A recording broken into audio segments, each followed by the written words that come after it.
He slipped the pill into her drink while she laughed at something he said. That was the part Amara Bennett could not stop seeing. Not the pregnancy test, not the dossier, not the armed men in the parking garage. Just Ethan's hand, steady, practiced, unhurried, dropping something small and white into her glass while she turned away, still smiling, still trusting, still completely blind to the man sitting across from her. She had been in love with someone who was running a quiet, careful operation against the man she worked for. And the baby she was only now beginning to accept, the life she had not yet decided how to feel about, had been part of the plan from the beginning. If someone you loved for 2 years had been lying to you from the very first hello, what would you do? If everything you built your future on turned out to be a mission, a strategy, a weapon pointed at someone else's heart using yours as the trigger? That is where this story begins. Not with power, not with a crime syndicate, not with the feared name of Kang Jae-hyun echoing through Seoul's most dangerous corridors. It begins with a woman sitting on a cold archive room floor, holding a positive pregnancy test, trying to figure out how many of her memories were real. If you've ever trusted the wrong person completely, stay with this story.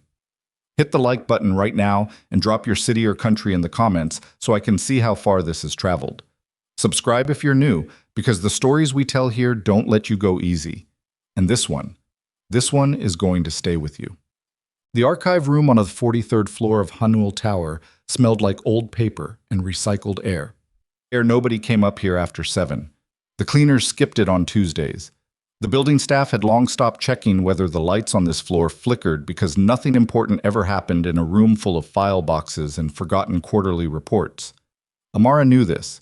She had been the one to document it in the building maintenance log 18 months ago, when she was reorganizing Jae-hyun's record system and noticed that the motion sensors on this floor had a 12-second delay before they triggered the hall lights. She had filed the report. Nobody fixed it. She had learned to carry her own small flashlight whenever she needed to retrieve something after hours. Tonight, she was not here to retrieve anything. She was sitting on the floor between 2 metal shelving units with her back against the wall and her knees pulled to her chest, and she was crying in a way she had not cried since her mother's funeral. The kind that made no sound, just a steady collapse of the face, the shoulders, the chest, everything folding inward because there was nowhere left to stand upright. Her handbag had tipped over somewhere beside her. She had not noticed when it fell. Her phone was face down on the floor. A half-empty coffee cup she'd brought from the break room 2 hours ago sat nearby, stone cold. And between her fingers, held so tightly that the plastic casing had left small red marks along her palm, was a pregnancy test. 2 lines.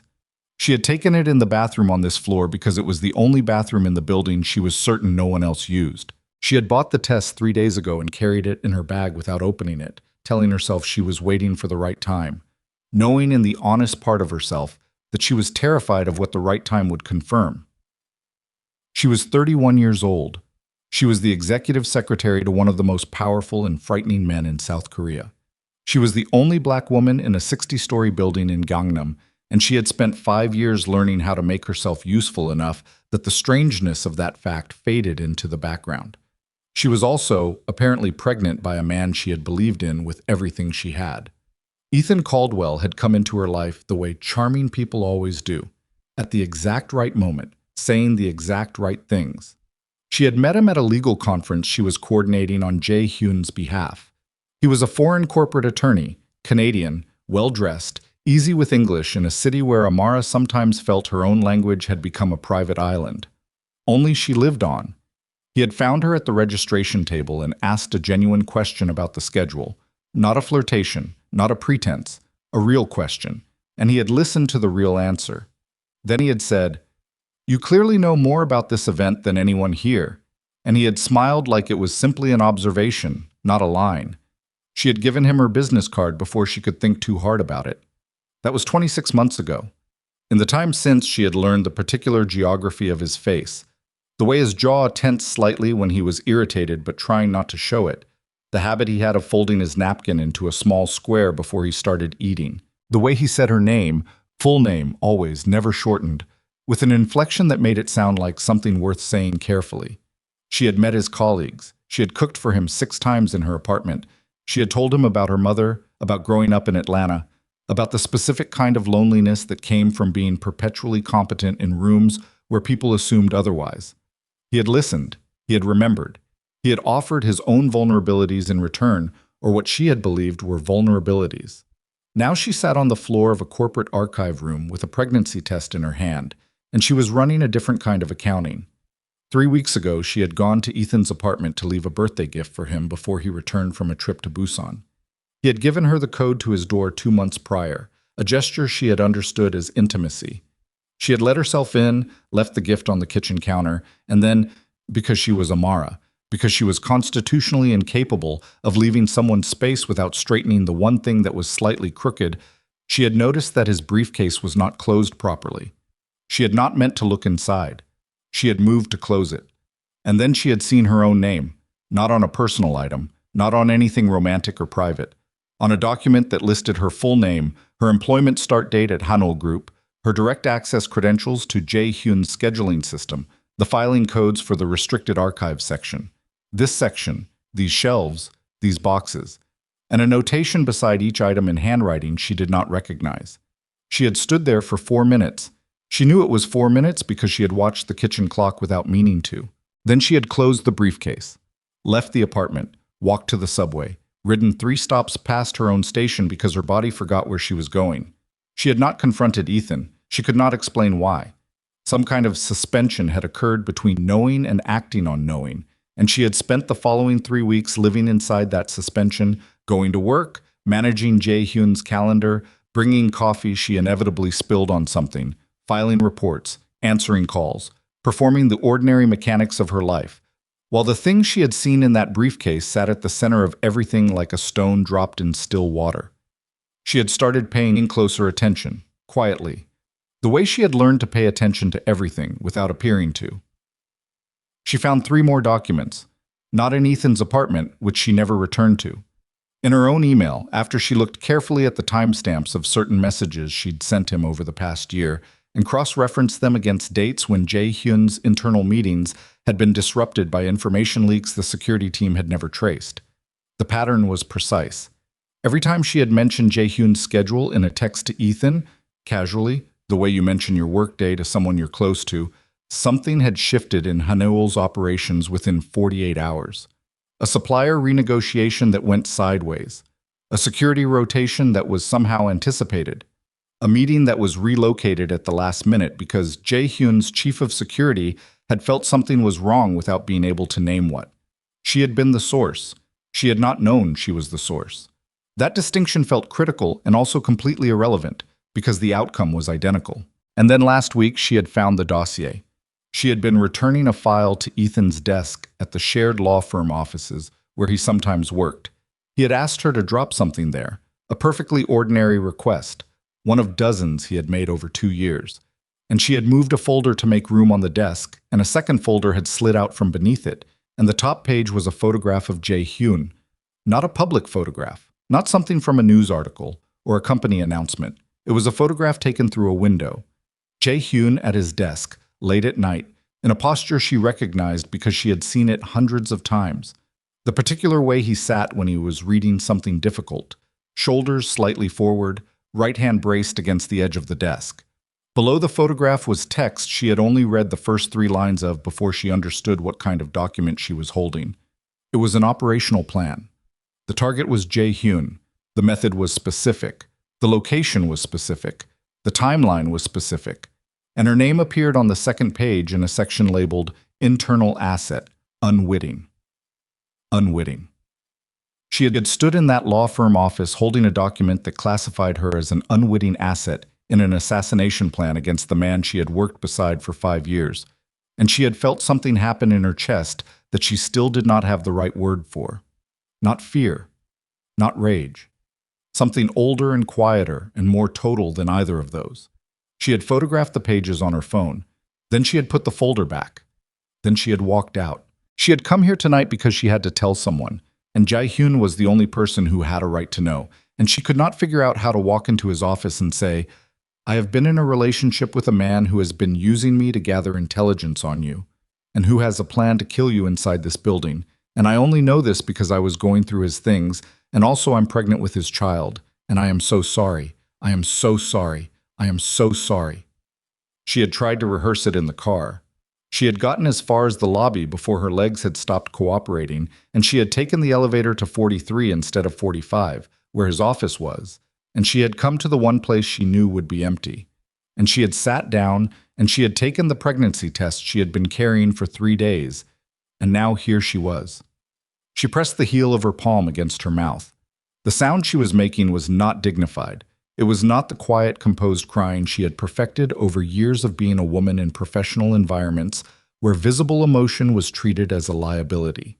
It was ugly and broken and entirely beyond management. She did not hear the door open. She did not hear the footsteps. She heard his voice. Amara. It was not soft. Kang Jae-hyun did not have a soft voice. It was the voice she heard every morning for 5 years, precise and controlled, the voice that made junior executives straighten their backs without realizing they were doing it. But it said her name the way it had never said it in 5 years of daily proximity, with something in it that she could not immediately classify. She turned her head. I was standing at the end of the shelving unit, still in the charcoal suit he had worn to the meeting tonight, the one that had run 4 hours longer than scheduled. His tie was slightly loosened. His expression was the one he used when gathering information. Still, careful, taking stock. He was looking at her hands. She realized she was still holding the pregnancy test. There was a particular kind of humiliation in being seen in the specific moment you have hit bottom by the specific person whose professional opinion of you matters most. She had spent 5 years cultivating an image of controlled competence that she knew existed alongside and in spite of her tendency to trip over her own feet and knock things off desks and apologize for things that were not her fault. She had built a reputation on being reliable when it counted. She was the person who remembered, who followed up, who stayed until the work was done. She was not a person who cried on archive room floors. She pulled herself to stand. Her knees were unsteady. She knocked the cold coffee cup and it fell, and coffee that had long since stopped being hot spread across the floor between them. And she said, "I'm sorry," automatically, before she could stop herself, before she could think about what she was apologizing for, whether it was the coffee or the fact that he had found her here, or the 18 months she had unknowingly spent handing pieces of his life to a man who was counting them. Jae-hyun did not look at the coffee. He looked at her face. "How long have you been up here?" he said. The question was so ordinary that it cracked something open in her that she had been successfully keeping sealed for the past 3 weeks. "I need to tell you something," she said. Her voice came out wrong, too thin, too high, the vocal equivalent of her hands shaking, which they were also doing.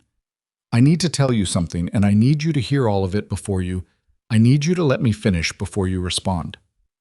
Something shifted in his expression. Not softening, exactly. A kind of attention that was different from his professional attention. He pulled a crate from the nearby shelving unit without looking at what was on it, moved it in front of him, and sat down. He looked at her. "Tell me," he said. So she told him.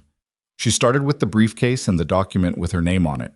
She kept her eyes on the middle distance, somewhere between his face and the wall behind him, because looking directly at him while she said these things felt like trying to look directly at the sun. She told him about the email timestamps and the operational disruptions she had cross-referenced. She told him about the dossier in the law firm and the photograph taken through his office window and the section labeled Internal Asset, Unwitting. She told him about the plan to kill him inside this building. She watched his face through all of it. It did not change. This was a thing she had observed about him over 5 years, that bad news rearranged something very deep and very internal, and nothing on the surface moved until he had processed whatever was happening underneath. She had learned to read the stillness rather than the expression. What she was reading right now was something she had never seen from him before. When she finished, the silence lasted long enough that she started counting her own heartbeats because she needed something to count. Then he said, "The pregnancy test." Her mouth opened and then closed. "It's his," she said.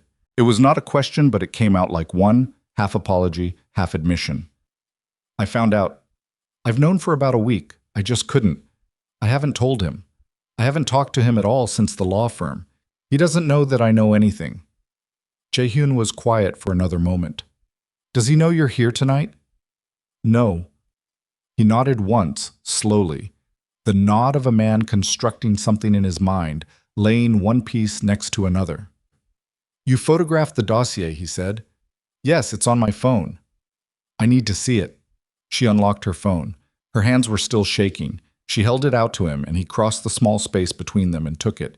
And she watched him scroll through the photographs she had taken in the law firm office, his face completely controlled, each image passing beneath his eyes with no reaction she could name, until he got to the third page. His jaw tightened, just slightly, barely visible. She had learned to read barely visible. Whatever was on the third page was the thing that moved him. He handed the phone back to her. He stood. We need to leave this floor, he said. Jae-hyun. Now, Amara. The urgency in his voice was new. In 5 years she had heard him angry. She had heard him cold. She had heard him in the specific register he used when he was managing something dangerous. She had never heard him afraid. She grabbed her handbag from the floor, shoved the pregnancy test inside without looking at it, and followed him toward the door. He was already at the hallway, his phone to his ear, speaking in low, rapid Korean to someone. She caught fragments, the name of his chief of security, a word she recognized as meaning confirm, a sequence of numbers that might have been a floor designation. He ended the call. He looked at her. The building's security system, he said. 3 of my feeds went offline in the last 6 minutes. She felt the temperature of the room change, or maybe that was just her. That wasn't a scheduled maintenance window, she said. She knew his maintenance windows. She was the one who scheduled them. No, he said. It wasn't. Somewhere far below them, the building's main lights flickered once. Then the hallway went dark. The darkness was not total. That was the first thing Amara registered, not with relief, but with the particular dread of someone who understood buildings. The emergency lighting had kicked in along the baseboards, casting the hallway in a thin red wash that turned everything the color of a warning. She could see Jae-hyun's profile. She could see the exit sign at the far end of the corridor. She could see that the elevator panel across from them had gone completely dark. No power to the elevators. She had coordinated the emergency evacuation drill for this building 14 months ago. She had written the procedural document herself, had sat through 3 revisions with the building safety officer, had printed 40 copies and distributed them to every department head. She knew exactly what a controlled power interruption looked like. The sequencing, the timing, which systems stayed online, which ones dropped. This was not that. Jae-hyun was already moving, not running. He did not run. He walked the way he always walked, with the deliberate pace of a man who had decided where he was going before anyone else in the room had finished thinking, but there was something different in the set of his shoulders now, tighter, prepared for contact. Stairwell, he said without looking back at her. She followed. Which team did you call? She asked. Her voice was steadier than she expected. That surprised her. Park. And 2 others. Where are they? 38th floor when I reached them. He pushed through the stairwell door. The emergency lighting here was stronger, actual fixtures rather than baseboard strips. And she could see his face fully for the first time since the lights had gone. He was scanning the stairwell above and below them before she had even let the door close behind her. They're moving up. The feeds that went offline, 42, 44, and the roof. She processed that. They're boxing the floor. He looked at her then. A fast look, assessing. Yes, he said. How many people would that take? To take out 3 specific feeds without triggering the redundancy alert on the main security board? Someone who knew the redundancy protocol. She felt the sentence land in her stomach like something dropped from a height. The redundancy protocol was not public knowledge. It was not in any document she had ever filed outside of Hanul's internal security system. She knew it because she had been in the room when it was designed, sitting against the wall with her notepad. The way she always sat in meetings she was coordinating, present enough to take accurate notes, invisible enough that people forgot to edit themselves. I didn't tell him that, she said. I need you to know I didn't tell him that specifically. I know. I'm not saying that to protect myself. I'm saying it because whoever is in this building tonight had a source beyond what I gave him access to, whether he knew it or not. Jae-hyun had already started down the stairs. Keep moving. Jae-hyun. He stopped, turned. The stairwell light made the angles of his face severe. I need to know if you believe me, she said. Not because I need reassurance, because I need to know whether you're moving me toward safety or toward your security team, so I can be contained while you assess the threat. Those are different situations, and I need to be in the right headspace for whichever one this is. A beat of silence, the kind he used when he was recalibrating. I believe you, he said. Why? Because if you were working with him, you would have given him the redundancy protocol, and those feeds would have gone down an hour ago, before I returned to the building. He turned back toward the stairs. Move. She moved. They went down 2 floors before she heard it. Above them, somewhere on 43 or above, the stairwell door opening. Not slowly. The particular sound of someone moving through it with purpose and without concern for whether they were heard. Jae-hyun heard it the same instant she did. His hand came back and touched her arm, not grabbing, just contact. Stop. And she stopped. They both listened. 2 sets of footsteps. Maybe 3. Hard to calibrate with the acoustic bounce of concrete and metal. He leaned close to her ear. Service corridor, 1 floor down. Do you know it? She closed her eyes for 2 seconds. Pulled the building layout from memory the way she pulled everything from memory. By need. By the habit of 5 years of being the person who had to know where everything was. 41 has a maintenance corridor that runs parallel to the north face, she said, barely above a breath. It connects to the secondary freight elevator shaft. The freight elevator won't be on the same power circuit as the main system. She felt him go still for a fraction of a second. You're certain? I filed the electrical variance report when they upgraded the main system 2 years ago. The freight system stayed on the independent generator because the renovation budget didn't cover the integration. I flagged it as a security gap. She paused. Nobody fixed it. Nobody fixes anything, he said, and there was something in his voice that was not quite dark humor but was adjacent to it, and under any other circumstances she might have almost smiled. They moved down to 41 as quietly as 2 people could move on metal-edged stairs. She was wearing low block heels, a choice she had made that morning with no knowledge of what the evening would require, and each step required a specific placement to avoid the click of the heel cap against the floor.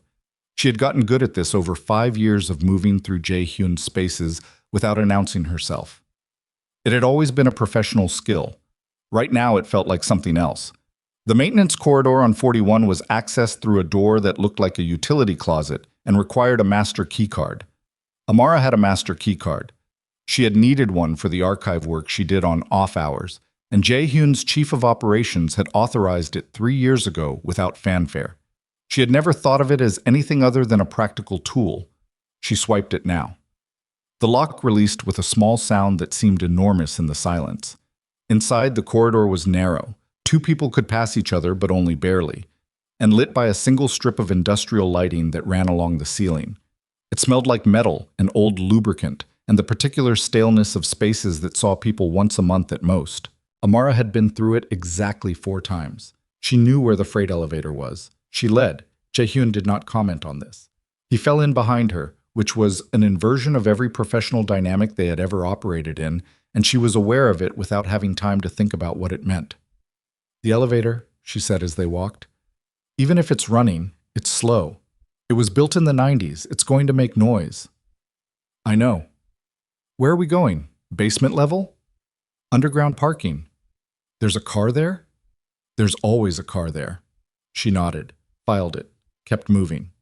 Behind them, not in the corridor, but somewhere in the building, transmitted through the walls, the way sound traveled in large steel-framed structures.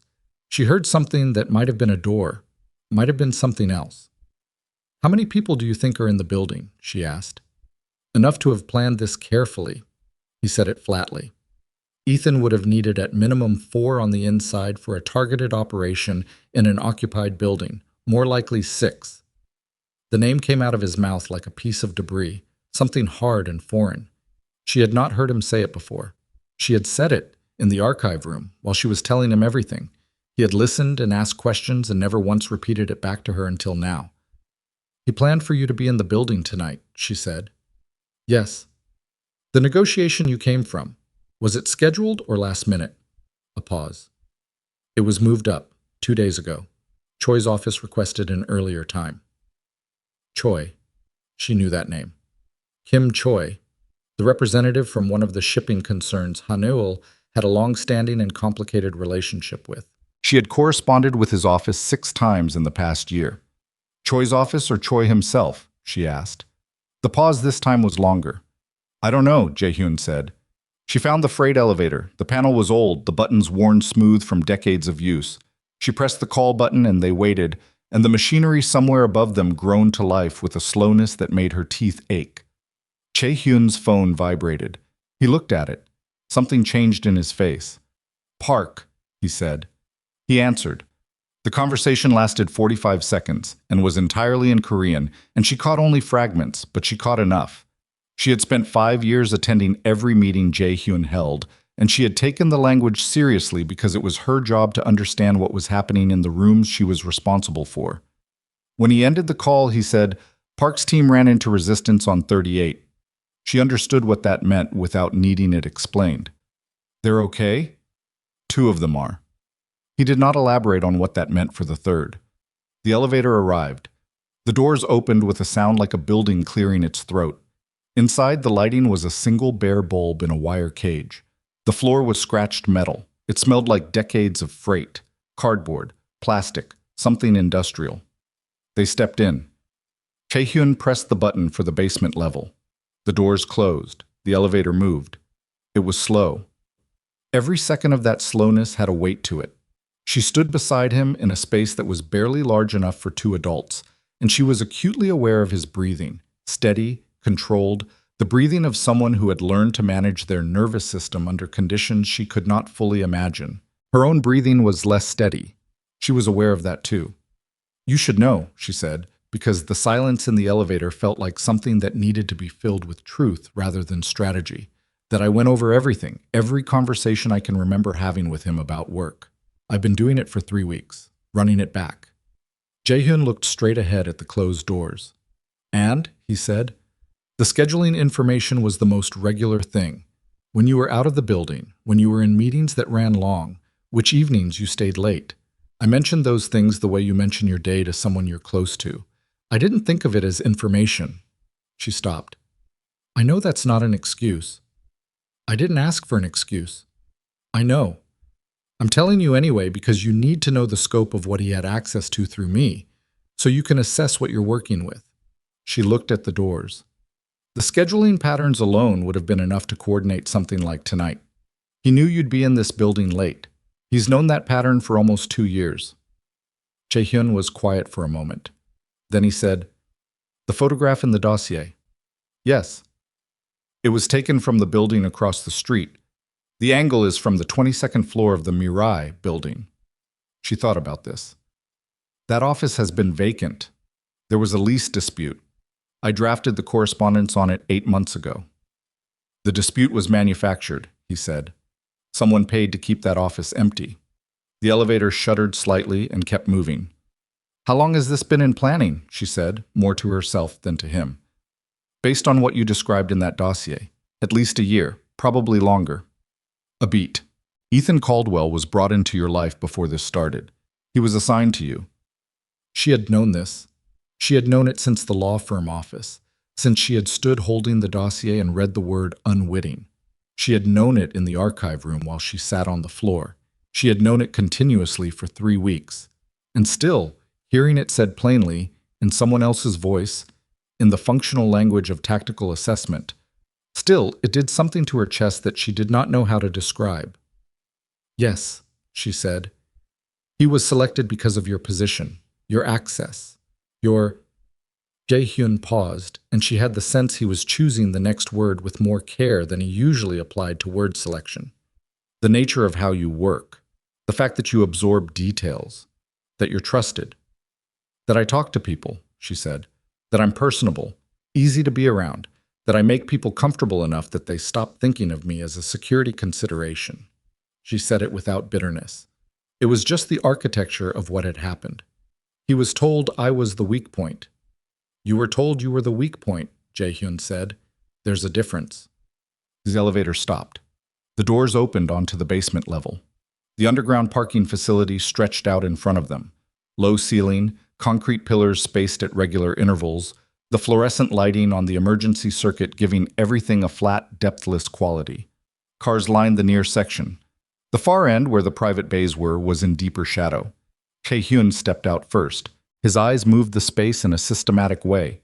left to right, near to far, ceiling to floor. And Amara recognized the habit of someone who had been doing this for long enough that it had become automatic.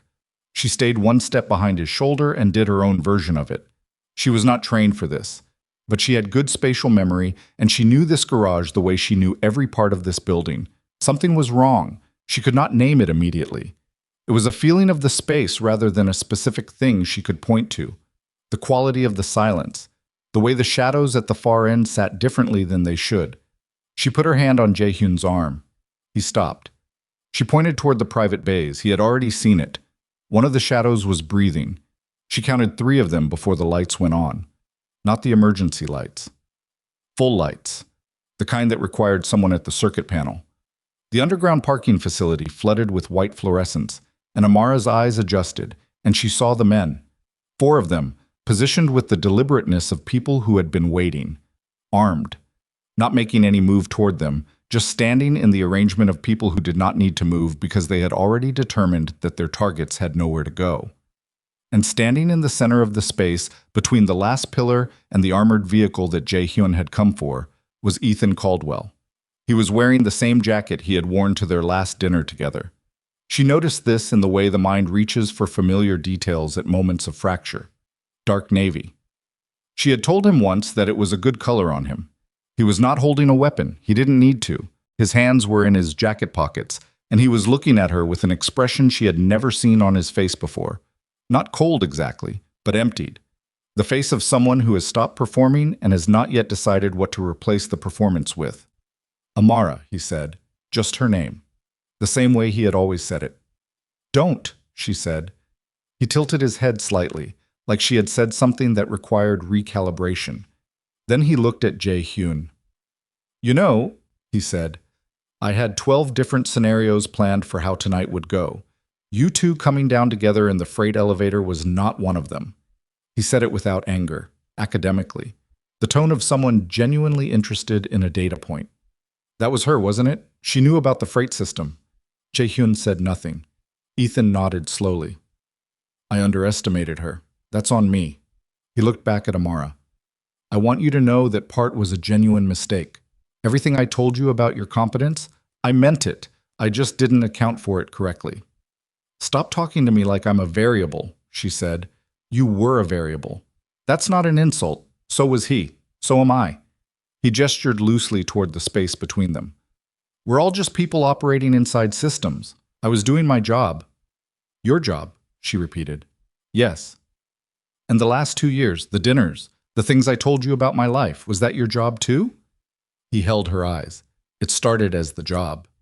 She waited. It got complicated, he said, for what that's worth. It's worth nothing, she said. It's worth exactly nothing to me right now. Something moved in his face, not guilt. She didn't think it was guilt, something more pragmatic, the expression of someone who has acknowledged a cost and is moving on from it. He looked at Jae-hyun again. I have 6 people in this building and 4 down here. You have whatever is left of your team, which based on the last update I received is limited. The smart play here is a conversation. What kind of conversation? Jae-hyun said. The kind where you walk out of here and I walk out of here and we let the people above us sort out the rest. And Amara. Ethan's expression shifted. Barely. But she had spent 2 years learning to read barely. She comes with me, he said. The silence that followed lasted perhaps 2 seconds. It felt longer. No, Jae-hyun said. Not cold. Not theatrical. Just a fact, delivered with the same weight he gave to every fact. Ethan looked at him with something that might have been the first genuine emotion she had seen from him tonight. She's pregnant, he said. You know that. She told you. Yes. Then you understand my position. I understand that you think that's leverage, Jae-hyun said. It isn't. It's my child. No, Jae-hyun said, and this time the word had an edge to it that she felt in the base of her spine. It's hers. Ethan's jaw tightened. There it was, not hurt, not love, just the specific frustration of a man whose strategic calculation has been refused. He had expected that to work.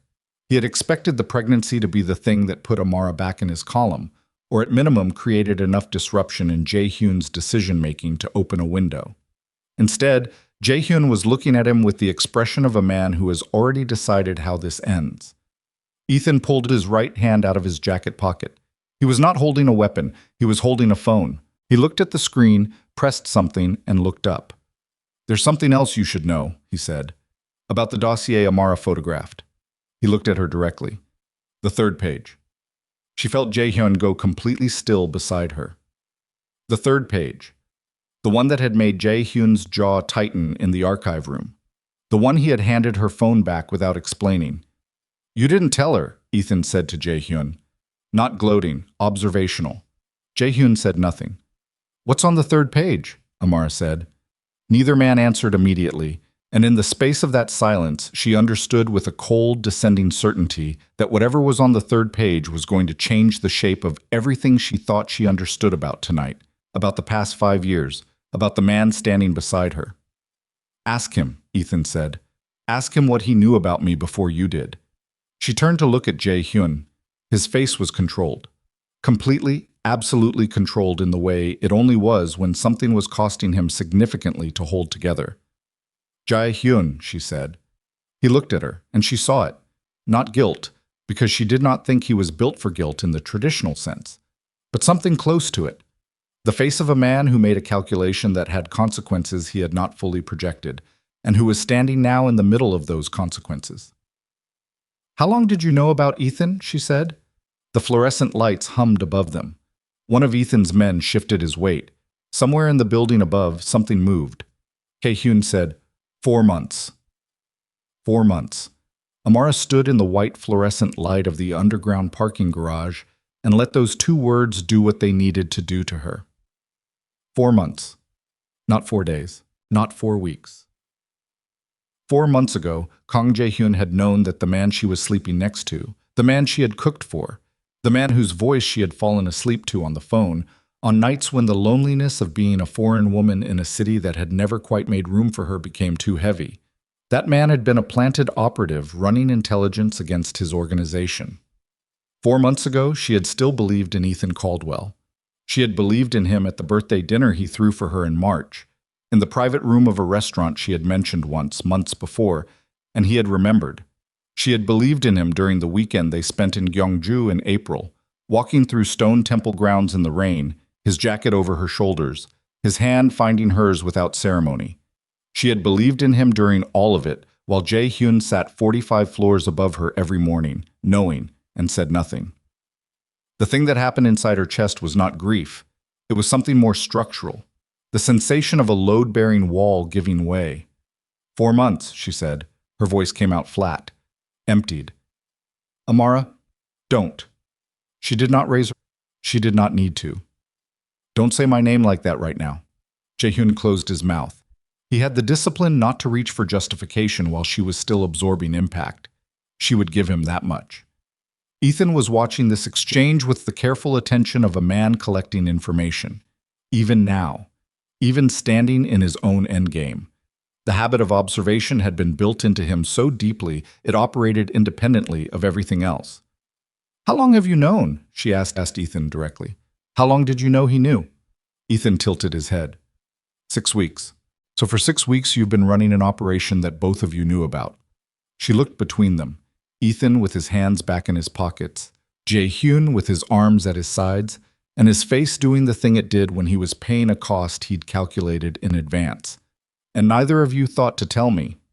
"You were a civilian," Ethan said. "I was your girlfriend." "Those aren't mutually exclusive categories." "In my world they are," she said. Ethan accepted that without comment. He looked at Jae-hyun. "You should tell her the rest of it." "There's more," she said. Not a question. Jae-hyun looked at her with the specific expression she had catalogued over 5 years as his version of reluctance. Not soft, never soft, but a particular stillness that meant he was weighing what came next against what was already in motion. "The third page of the dossier," he said.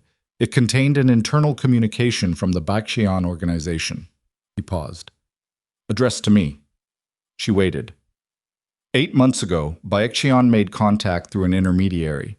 They presented intelligence suggesting there was a mole inside Haneul's executive structure, high-level access. They offered to provide the identity in exchange for a territorial concession in Incheon. His voice was level, factual. I declined the concession. I began my own internal investigation instead. And Ethan came up. Ethan came up as a possible external contact. The internal source was still unidentified. Was, she said. Past tense. The third page of the dossier names the internal source. He held her eyes. It's someone you know. Ethan made a small sound, not a laugh, just an acknowledgement of something landing correctly. Who? She said. Jae-hyun said, Min Seok. She felt the name hit her system like cold water. Han Min Seok, Jae-hyun's deputy director of operations. The man who had been with Hanoel Group for 11 years. The man who had personally authorized Amara's master keycard 3 years ago.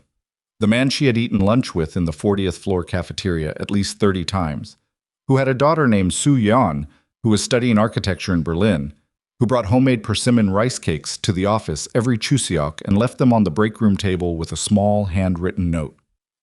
Min Seok has been feeding information to Baekcheon for how long? She said. We believe 3 years, Jae-hyun said. Possibly longer. And you've known for 4 months. I've suspected for 4 months. The confirmation, he stopped. Started again.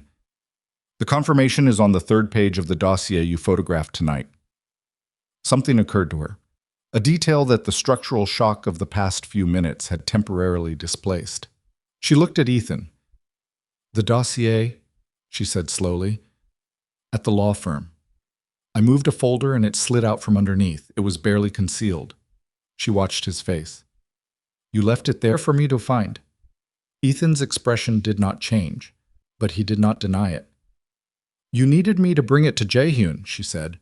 You needed me to be the one to deliver the information about Min Seok, because if it came from you directly, it would be treated as a provocation. But if it came from me, she stopped. The shape of it was clarifying in front of her like something emerging from fog. I was never just the access point. I was the delivery mechanism. For this, for tonight. You needed both of us in this building at the same time.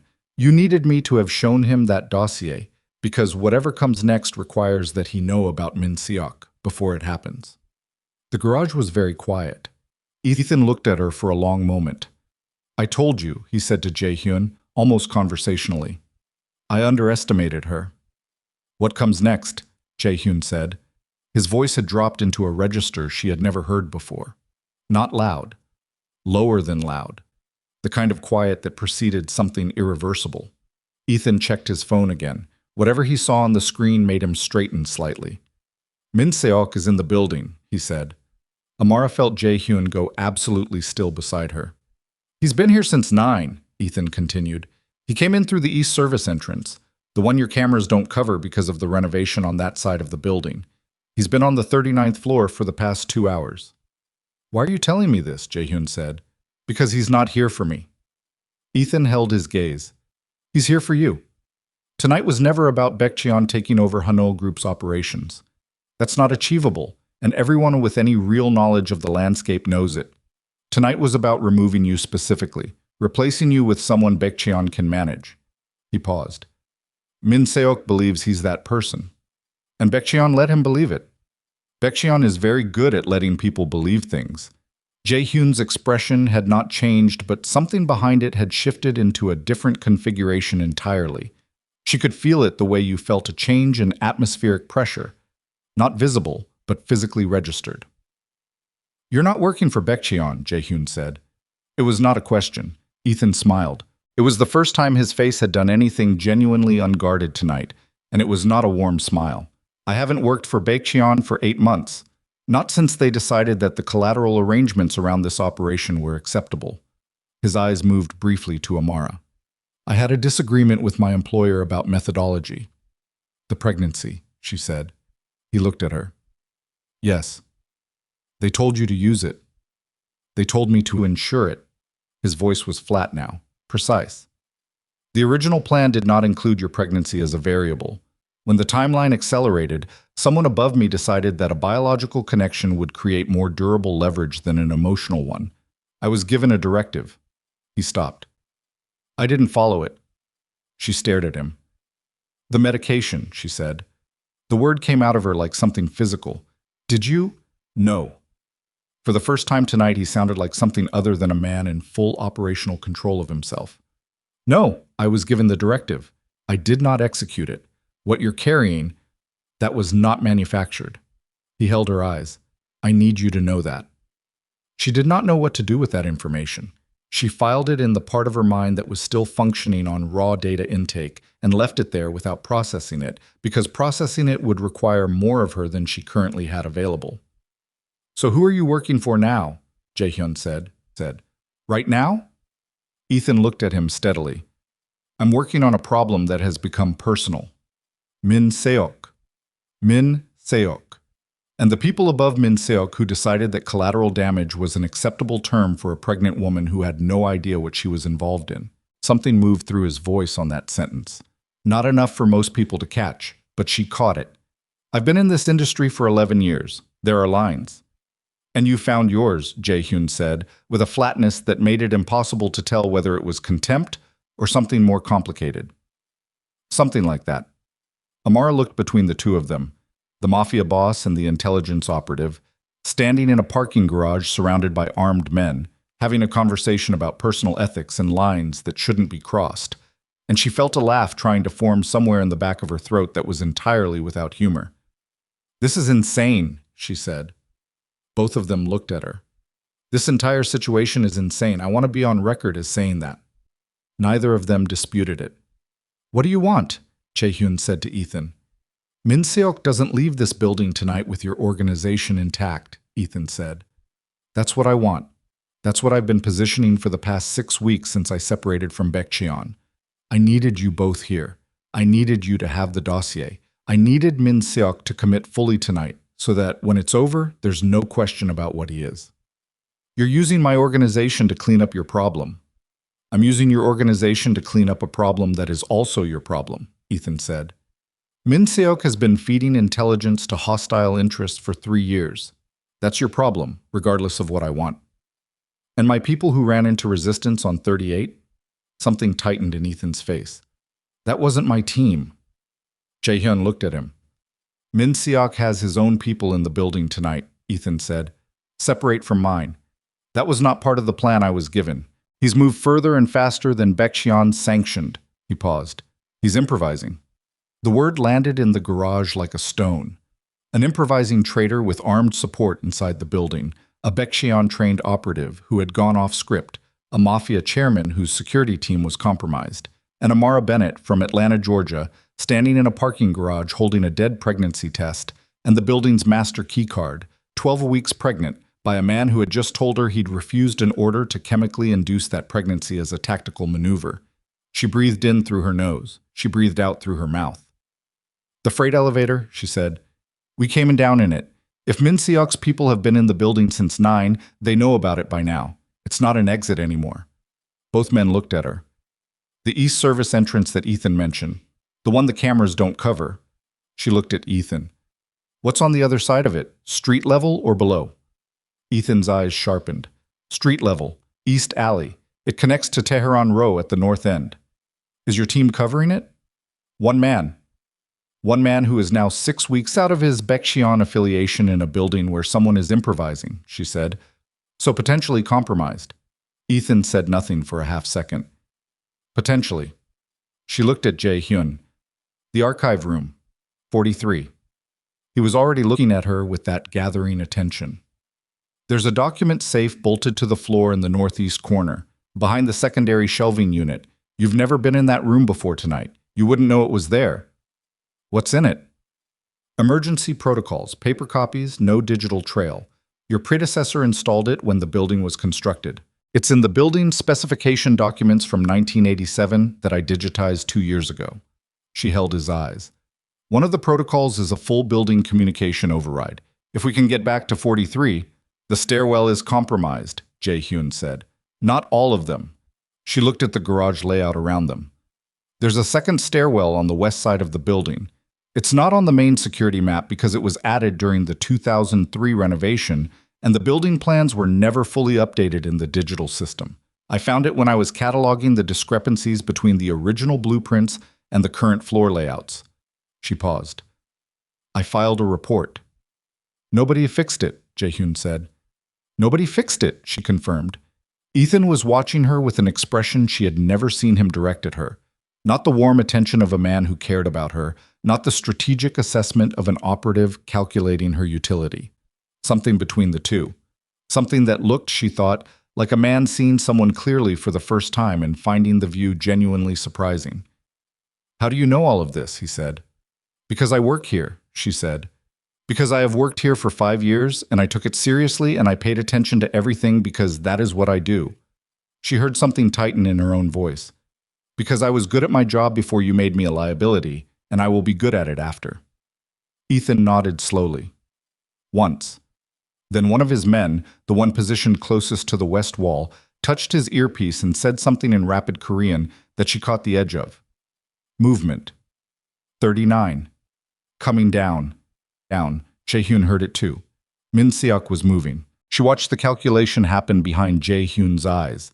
The rapid internal accounting of resources, positions, vulnerabilities, and options that she had observed him do in boardrooms and on phone calls, and in the controlled chaos of quarterly crises, always recognizable by the particular quality of stillness that preceded the decision.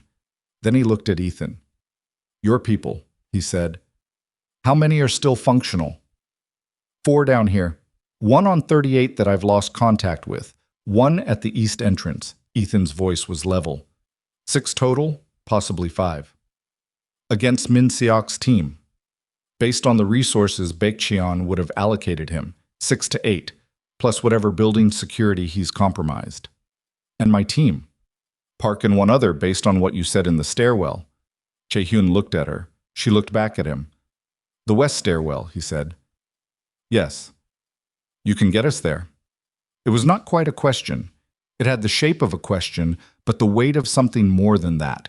A transfer of authority, an acknowledgement of specific competence that had nothing to do with the professional hierarchy they had operated inside for 5 years. He was not asking whether she knew the route. He knew she knew it. He was asking whether she was prepared to lead it. She thought about the archive room floor, the cold concrete, the pregnancy test in her hand, the 37 minutes she had spent sitting there trying to figure out how to walk into his office and say what she had to say. She had walked in. She had said it. She was still standing. I can get us there, she said. Jae-hyun looked at Ethan. Something passed between them. Not trust, not even close to trust, but a mutual recognition of shared immediate interest that was functional enough to operate on. Your people follow her directions, Jae-hyun said. Not mine. Not yours. Hers. Ethan's eyebrow moved slightly. Agreed. If we get to 43 and the override works, I can broadcast a building-wide emergency signal, she said. It would reach your security team on whatever floor they're on. It would also trigger an automatic alert to the building's external security contractors. She paused. And it would lock every fire door in the building from the 35th floor up, magnetically sealed. The only override is at the panel itself. Trapping Min Seok above 35, Jae-hyun said, and anyone with him. Ethan looked at the ceiling as if he could see through it to the 39th floor. He'll know what happened the moment the doors lock. He'll move fast. Then we move faster, she said. The man at the west wall touched his earpiece again.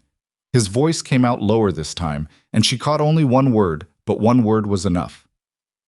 Stairs. Min Seok's people had found the main stairwell. They were coming down. Ethan looked at his men. One command, clipped and quiet. 2 of them moved toward the east side of the garage as a distraction and diversion. 2 positioned near the vehicle bay. Jae-hyun's hand came to her arm. Not grabbing, the same not grabbing touch as before, just contact. And she was already moving, heading toward the west wall of the garage where a door marked maintenance was set into the concrete, plain and unlit and easy to overlook. She had the master keycard ready before they reached it. Behind them, in the east section of the garage, she heard the first sound of real confrontation. Not gunfire. Not yet. Something physical and immediate that she did not let herself turn around to look at. She swiped the card. The door opened. Inside was a narrow concrete passage that smelled like water, and old concrete, and something electrical. A service tunnel that ran along the west face of the building and connected, at the far end, to the stairwell she had found in the 2003 blueprints. The emergency lighting here was minimal. A single strip along the floor, the kind used for exit path marking. Chae-hyun came through the door behind her. Then Ethan. The door closed. In the sudden quiet of the tunnel, with the sounds of the garage muffled to almost nothing behind the concrete, she heard her own breathing. Fast. Shallower than she wanted. She forced it slower. They were at the base of a 43-floor climb, with a traitor moving down from 39, 6 to 8 hostile operatives in the building, a compromised security team, an ex-boyfriend turned defector at her back, and the most feared man in Seoul beside her, both of them depending on her knowledge of a building. She had spent 5 years absorbing detail by detail without knowing that any of it would matter. She had filed reports that nobody acted on. She had noticed things that nobody else thought to notice. She had been called clumsy and distracted and too apologetic, and she had spilled more coffee than she could count, and she had spent 5 years in rooms where she was the only person who looked like her, doing work that nobody thought required genius. And she had done it with such consistent thoroughness that she now held in her head an architectural map of this building that was more complete than anything in its official digital record.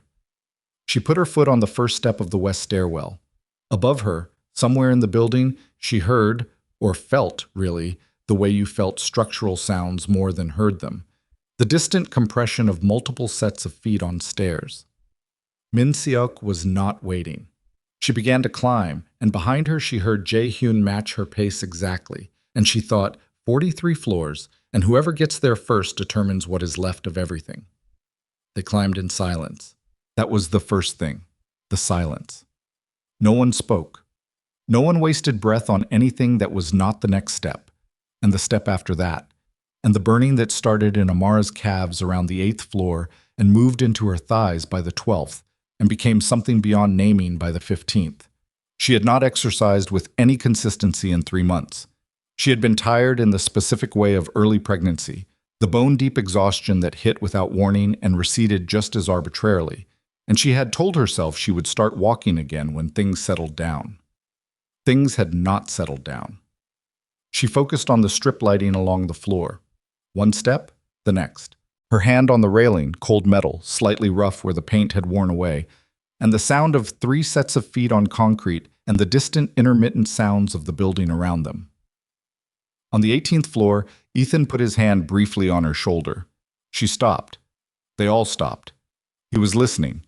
His head was tilted at the particular angle she recognized from 2 years of watching him in rooms.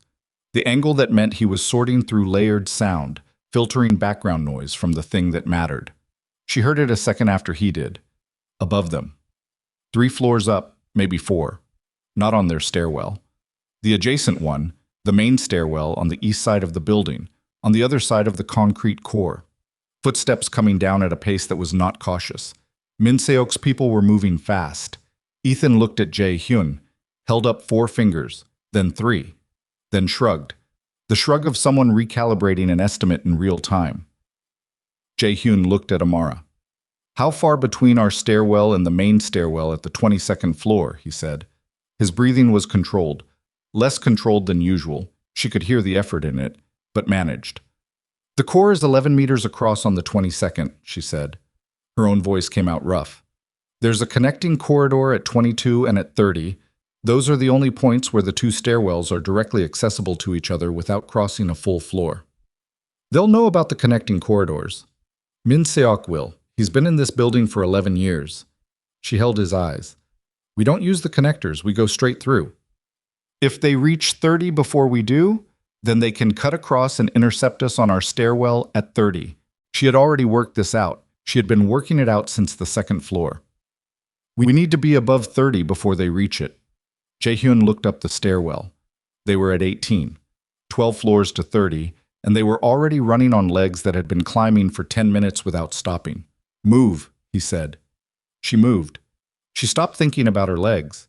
She had read once, in a profile of a long-distance runner that she had edited into a briefing document years ago, the kind of research task that deposited random information into her memory permanently, that endurance was less about physical capacity than about the brain's willingness to stop issuing distress signals, that the body could continue past what felt like its limit if the mind simply refused to acknowledge the limit as real.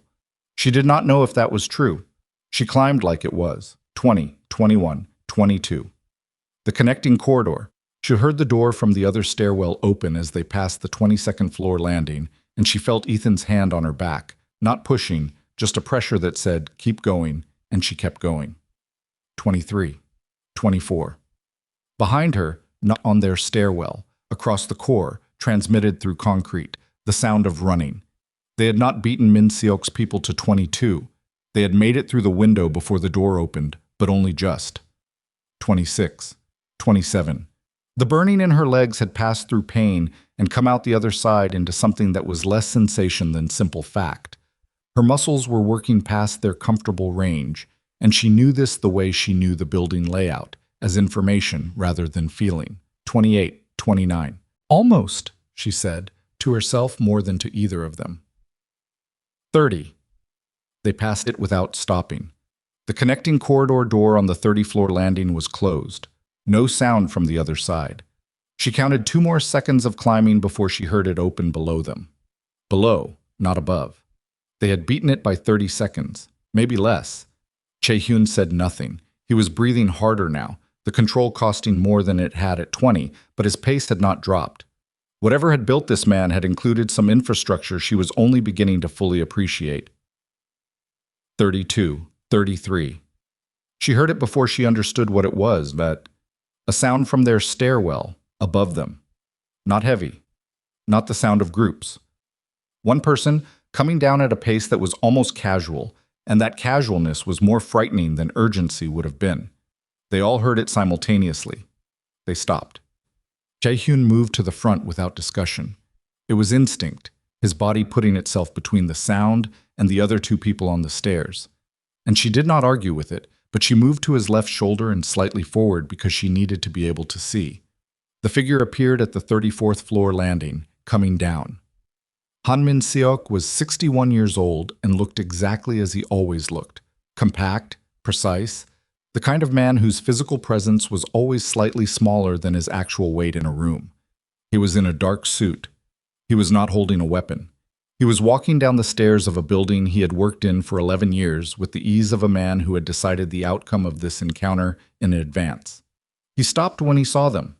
He looked at Jae-hyun, and then something crossed his face that Amara had never seen in 11 years of passing him in corridors and sharing break room coffee and attending the same quarterly briefings. Grief. Genuine, unperformed grief. The grief of a man who had wanted a different ending to a story he had been writing for 3 years, and understood now that this was not it. Jae-hyun he said. The informal address. The address you used with someone you had known for a long time, someone whose history you carried. Jae-hyun's jaw tightened. How long? Jae-hyun said. Not a question. An accounting. 11 years working beside you, Min Seok said. 3 years working against you. He said it without defiance. It was the flattest admission she had ever heard. Those are not the same thing. I want you to understand that. Tell me why, Jae-hyun said. Min Seok looked at him for a moment. Something in his posture shifted. Not surrender, not exactly. The shift of a man who has decided that explanation is the last thing he can offer that costs him something real. So Yeon, he said, his daughter's name. Amara felt her stomach drop. Baekcheon had information about her, Min Seok said, about activities in Berlin that would have, he stopped, started differently. She is 24 years old, and she made decisions that were hers to make, and I will not detail them here. But Baekcheon had documentation that would have destroyed her career before it started. Possibly more than her career. His voice was even. Controlled in the way that control was the only alternative to something unmanageable. They came to me 3 years ago. They told me what they had. They told me what they wanted. He paused. I chose her. Jae-hyun said nothing. I would choose her again, Min Seok said. I want you to know that too. You chose her by helping plan my assassination, Jae-hyun said. That was not the original arrangement. And here, for the first time, something hardened in Min Seok's voice. The original arrangement was intelligence only, operational schedules, meeting calendars, nothing that would result in direct harm. I held that line for 2 years. He looked at Jae-hyun steadily. 8 months ago, Baekcheon changed the terms. They told me what tonight was. I tried to find a way out. There wasn't one. There's always a way out, Jaehyun said. Not when the alternative is your daughter, Min-seok said. Not for me. The stairwell was very quiet. Amara thought about a man sitting in an office across from Jaehyun's for 11 years, eating persimmon rice cakes at Chuseok, asking after schedules, attending every crisis with the reliable steadiness of someone you had stopped questioning while carrying this. 3 years of carrying this. She thought about what that weight would do to a person, and then she stopped thinking about it because sympathy was a luxury this stairwell did not have room for. Behind them, below, the sound of the connecting corridor door on 30. They were out of time. Jaehyun said, "Stand aside, Min-seok." Min-seok looked at him for a long moment. Something was happening behind his eyes that Amara could see but not fully read. Calculation, yes, but underneath it something rawer. The specific look of a man who has arrived at the moment where everything he has been managing converges into a single point and there are no more moves to make except the last one. "I can't," he said. "You can. My people are below you. If I stand aside, you reach the 43rd floor, you activate the override, and everything I have spent 3 years protecting collapses in the next 20 minutes. He held Jaehyun's eyes. "So-yeon." "I will not touch Soo-yeon," Jaehyun said. "Whatever you have done, she has no part in it." "Baekcheon will," Min-seok said. "The moment I fail tonight, they release what they have on her. That was always the guarantee of my cooperation." He exhaled slowly. "There is no version of tonight where I stand aside." Ethan moved. It was fast, faster than Amara had clocked him capable of, and she had spent 2 years observing his physical ease in spaces. He cleared the 2 steps between himself and Min-seok, before Min-seok fully registered the motion. And what happened next was brief and not elegant. Not the choreographed efficiency of action films, but the ugly, close, effortful business of 2 people in a stairwell, a confined space with nowhere to maneuver. Ethan's forearm across Min-seok's chest, and Min-seok's elbow finding Ethan's ribs with a precision that spoke to a history Amara had not known Min-seok possessed. Ethan made a sound, short, expelled, the sound of impact absorbed. He did not let go. Jaehyun was already moving past them, his hand back to find Amara's wrist. Not her hand, her wrist. A grip that said, "Move now and don't let go." And she moved, taking the stairs at a pace that her legs screamed against. 34, 35. The magnetic fire doors on this level were already sealed from the lockdown that hadn't happened yet but would happen. 36. Behind her, in the stairwell below, she heard the sounds of Min-seok's people hitting the 30-floor corridor and spilling into their stairwell. Jaehyun's grip on her wrist tightened. 37, 38. Her vision was doing something at the edges. Not darkening, not quite, but the particular narrowing that came from sustained physical effort beyond her normal range. She could feel her pulse in her temples, in her throat, in her hands. 39. A door slammed open somewhere below them. Close, too close. 40. "How far?" Jaehyun said. Not a question, just a word, just a way of keeping contact with her. 3 more, she said. 3 words. That was all she had breath for. 41. 42. She heard the shot before she processed what it was. It was not close.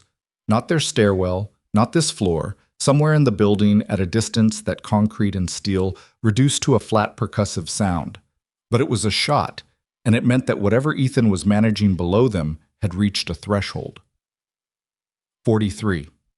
The door. She hit it with her shoulder because her hands were not responding with the fine motor control the keycard required, and she needed a second to correct. And Jae-hyun steadied her, his free hand on her arm bracing, and she swiped the card and the lock disengaged, and they were through. The 43rd floor. The archive room corridor. Emergency lighting, red-washed and thin. She knew where the archive room was. She knew where the safe was. She knew the combination because she had found it in the 1987 building specification documents and had filed it in her master access document and had memorized it out of the same professional thoroughness that had led her to memorize the freight elevator circuit and the 2003 blueprint discrepancies and the maintenance window schedules. She had memorized it because it was her job to know things. She She crossed the corridor at a run, an actual run, not the controlled pace of the stairwell, her heels hitting the floor with sounds she did not care about anymore, and hit the archive room door, keycard again, through. The archive room smelled exactly as it had 2 hours ago, cold paper and recycled air. Her spilled coffee was still on the floor near the door. The pregnancy test was in her handbag. She went directly to the northeast corner. Behind the secondary shelving unit, metal, heavy, bolted to the wall. The safe was set into the floor exactly where the 1987 document said it would be. A square panel about the size of a large book, with a combination dial that was analog, mechanical, nothing digital that could be taken offline. She knelt on the concrete floor. Her hands were shaking. Not slightly, meaningfully, the shake of sustained adrenaline and physical exertion, and something that was probably not the right time to identify more specifically. She put both hands on the dial and held them still for 2 full seconds. "Amara," Jaehyun said from behind her. "I know," she said. "I have it." She began the combination. Jaehyun was at the door, his back to her, watching the corridor. She could hear him on his phone, short, rapid Korean, the specific cadence of someone giving coordinates and instructions to people who needed them immediately. Park. He was reaching Park. She finished the combination, turned the handle. The safe opened. Inside was a metal box, the kind used for document storage in the 80s. Inside the box were 3 manila envelopes and, beneath them, a device she recognized from the building specification document. A hardwired control panel, no bigger than a paperback book, connected by a coiled cable to a port built into the base of the safe. The emergency override panel. It had a single toggle switch, a key slot, and a red button beneath a hinged plastic cover, the kind of cover that existed to prevent accidental activation. The key. She looked back in the box. Both envelopes. The bottom of the safe. Her hands moved fast, lifting and checking. "The key," she said. Aloud. Not to Jaehyun. To herself, because saying it helped her think. The specification document said the key was stored with the panel. It should be in the box. It was not in the box. She sat back on her heels. Jaehyun turned from the door. He read her face. "What?" "The key is not here." 1 beat of silence. "Then we find another way to activate it," he said. "It's a hardwired analog system. There is no other way. It requires the specific key." She looked at the panel. The key slot was a standard cabinet lock. She recognized the format. "It can be bypassed, but I need something narrow, rigid, and bifurcated at the tip. A tension wrench and a pick." She looked around the archive room. Metal shelving, file boxes, cable ties on a shelf in the corner left over from an organization project. "Give me something from your suit, a tie clip, a pin, anything thin and rigid." Jaehyun reached into his jacket and produced a steel money clip. He crossed the room and put it in her hand without comment. She looked at it, looked at the key slot, looked at the cable ties. "This is going to take a minute," she said. "We don't have a minute," he said. "I know," she said. "I'm doing it anyway." From the corridor came the sound of the stairwell door. Their stairwell, opening. Jaehyun turned back to the door. "Lock it," she said. He locked it. It would not hold long. The master keycard would open it, and Min Seok's people had access to master keycards through Min Seok. She bent over the panel and began to work. The money clip was not a pick.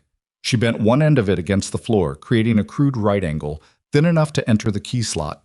A cable tie, stripped of its locking head and bent, served as a tension wrench. Her hands were still not fully steady, but she had something to do with them now, and that helped. The focus of a specific task pulling her out of the larger emergency and into the granular, which was where she had always functioned best. She had never picked a lock before in her life. She had read about it once in a building security assessment report she had formatted and distributed 4 years ago. She had the conceptual framework. She was working entirely on conceptual framework and the tactile feedback of metal against metal and the sound of pins that she was trying to hear through the pounding in her ears. Outside this door, a voice. Not shouting, controlled. Someone who did not need to shout. "Miss Bennett," Min Seok's voice. Closer than it should have been, which meant he had bypassed Ethan, which meant... She stopped that line of thought and bent back over the lock. "I do not want to harm you. Open the door." She kept working. "Jaehyun," Min Seok said through the door. "Think about what comes next. You activate the override, you lock the building, and then what? My people are already inside. Vexion's network doesn't end with tonight. You survive this building and the next problem is already moving. Jae-hyun said nothing. He stood at the door with his back straight and his arms at his sides and his face doing the thing where nothing moved on the outside. Your organization survives if you let me walk out of here, Min Seok said. Baekjeon is willing to negotiate a new arrangement. No direct action against Hanul leadership. Territorial agreements. Stability. A pause. The girl goes free. The child is protected. Those are guaranteed terms. Amara's hand stopped moving. She made herself start again. He's lying, Jae-hyun said, not to Min Seok, to her. I know, she said. She felt the second pin give, then the third. Her improvised tension wrench was holding the partial rotation, keeping the set pins in place while she found the next one. Her fingers were going numb from the grip and the cold of the metal. Fourth pin. How many? Jae-hyun said. One more. The sound of the keycard reader outside the door, someone running a card. The lock on the door began to disengage. She found the fifth pin. She applied pressure to the tension wrench. The cabinet lock turned. She hit the toggle switch, lifted the plastic cover, and pressed the red button. The building's emergency override system activated with a sound she felt more than heard, a deep electromagnetic thunk that traveled through the floor and the walls and the shelving units, the sound of 40 magnetic fire doors above the 35th floor ceiling simultaneously. Every corridor, every stairwell entrance, every exit point between 35 and the roof, sealed with the kind of magnetic force that required a manual key at the panel itself to reverse. The lights in the archive room flickered and shifted. The emergency red baseline cutting out and being replaced by the building's secondary power grid, which the override had commandeered, flooding the corridors with full white lighting for the first time since the main power went down. And from the ceiling, the building-wide PA system crackled to life. She reached up and pulled the small microphone attached to the panel, a detail from the 1987 specification document that she had read once and retained the way she retained everything. And she held it to her mouth. This is a building emergency alert, she said. Her voice went out across every floor of Hanul Tower, every corridor, every room. All security personnel, this is Amara Bennett, Executive Secretary to Chairman Kong. I am on the 43rd floor archive room, northeast corner.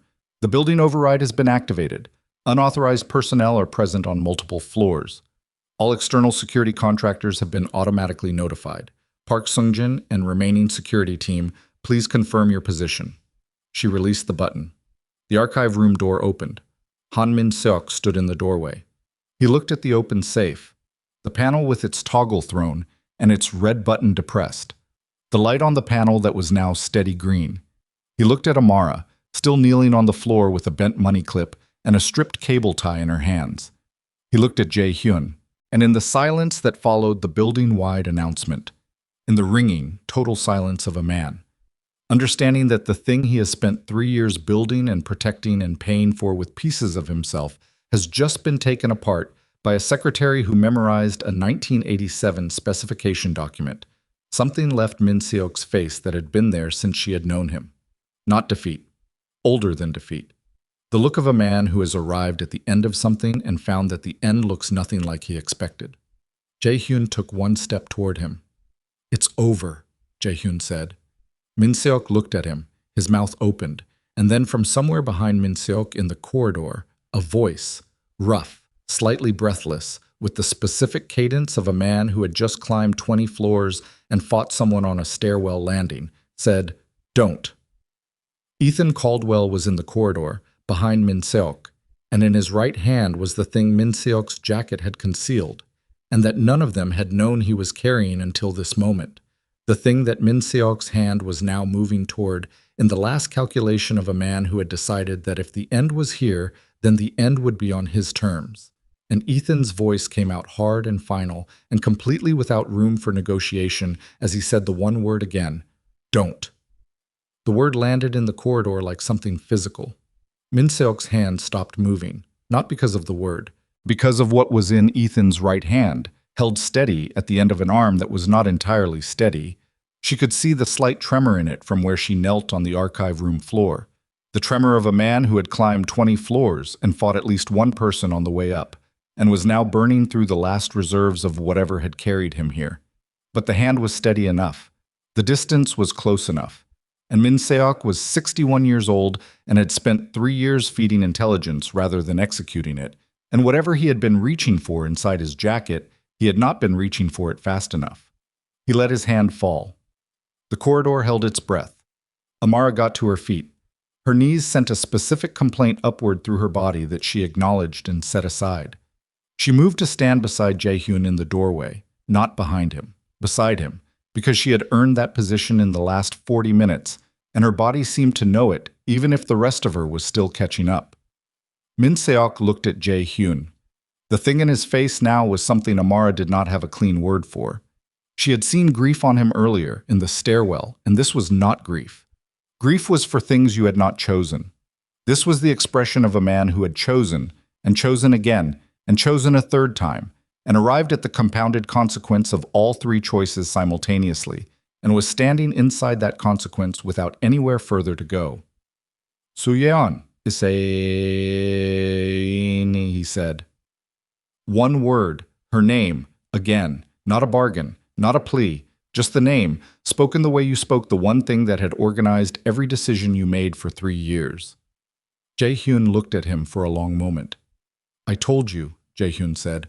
"I will not touch her." Baekhyun's leverage over her ends tonight, Jae-hyun said. "Whatever they have. Whatever documentation. It gets handled." He said it the way he said everything. Not warmly, not as reassurance, but as a statement of operational fact. Something that would be executed because he had said it would be executed. "That is the last thing I will offer you." Min Seok looked at him. Into him. The look of a man trying to assess whether he was being given a genuine instrument or a beautiful fake. "Why?" he said. "Because you worked beside me for 11 years, Jae-hyun said. "And because I understand what you chose and why, even if I can't accept what it cost." He paused. "And because her choices are hers, she doesn't carry what you did." Something broke in Min Seok's face. Not dramatically. The way old structures give, not collapse, but a slow release of tension that had been load-bearing for so long that its absence changed the shape of everything. He put his hands together in front of him. A gesture of ending. Ethan lowered his arm. From the far end of the corridor came the sound of footsteps. Multiple sets, organized, the specific cadence of people moving with coordination rather than urgency. Park Sung-jin appeared first, with 2 men behind him, all of them carrying the evidence of a night that had cost something. Park had a cut above his left eye that had been bleeding and had stopped, his jacket torn at the shoulder, his face carrying the particular blankness of sustained crisis finally reaching its conclusion. He looked at Jae-hyun. He looked at Amara. He looked at Min Seok. Then he looked at Jae-hyun again with the specific expression of a man who had additional information and was waiting for the correct moment to deliver it. "The building," Jae-hyun said. "Contained," Park said. 6 of Baekhyun's people. 4 detained, 2. He stopped. Completed the sentence without the word. Min Seok's team on 39 surrendered when the fire doors sealed. They understood what it meant. External contractors? On their way. 12 minutes. Jae-hyun nodded once.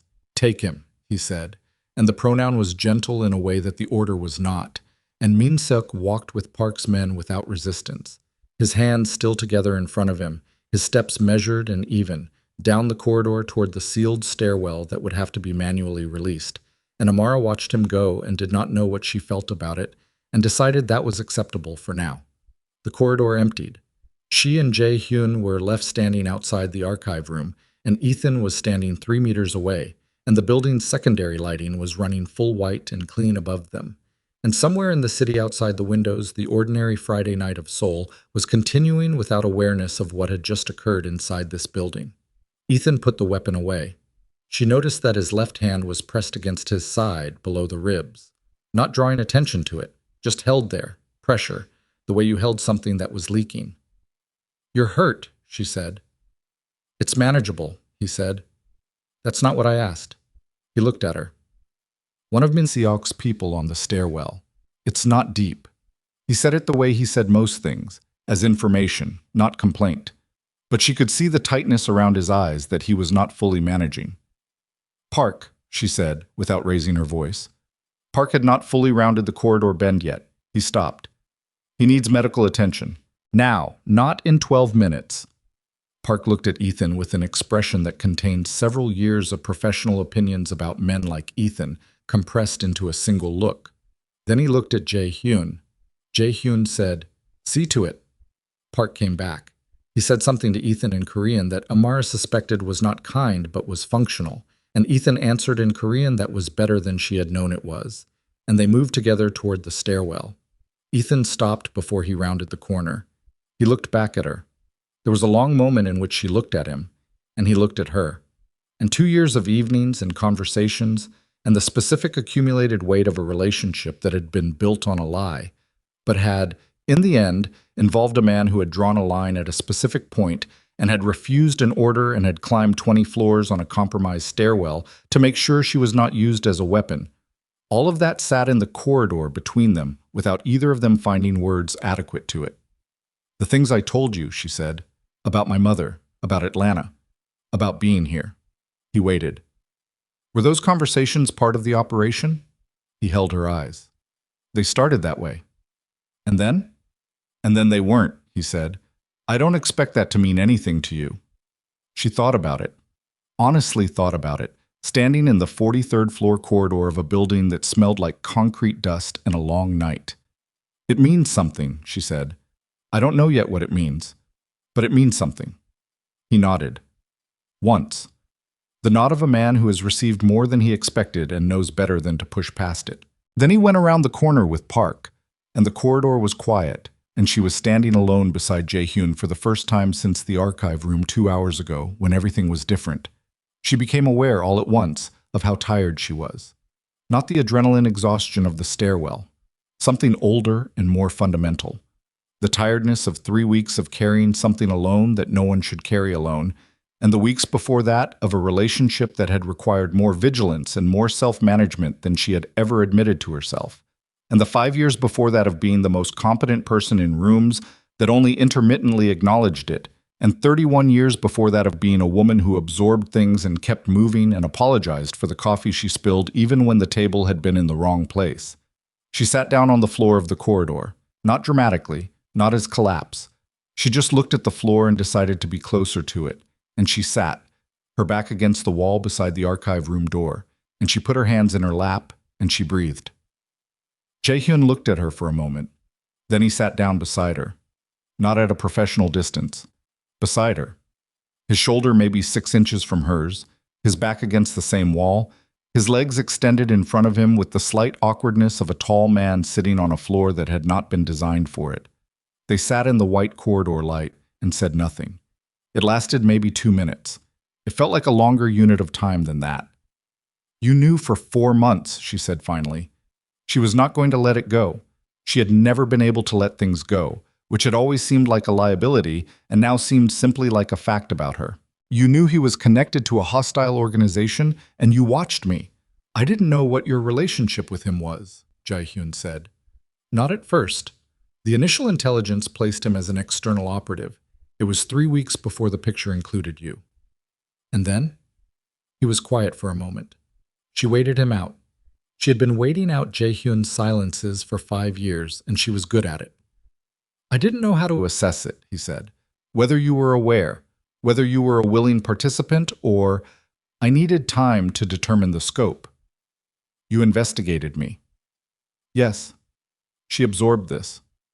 "For how long?" 3 weeks. "And when did you determine I wasn't involved?" 6 weeks ago. He said it without inflection. "When I found the second source of intelligence feeding, one that had nothing to do with anything you had access to.